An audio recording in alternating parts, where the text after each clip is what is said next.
To transfer your Facebook group ownership, go to your Facebook app and go to the group.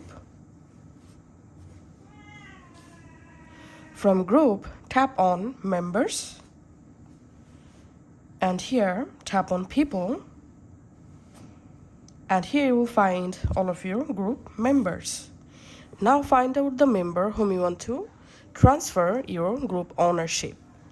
So for example, I want to transfer my group ownership to this account or to this member. So I'm just tapping on this three dot and here tapping on invite as admin, tapping on send invite, and we can see the invitation successfully sent it to be admin of this group. Once they accepted your invitation, they will become your group member, and after that you can just go ahead and exit from the group, or you can just stay as a member. And now we have to remove ourselves from the admin panel.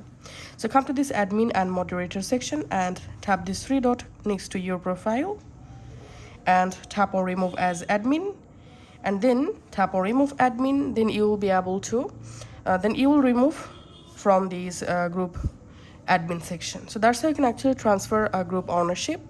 Thanks for watching.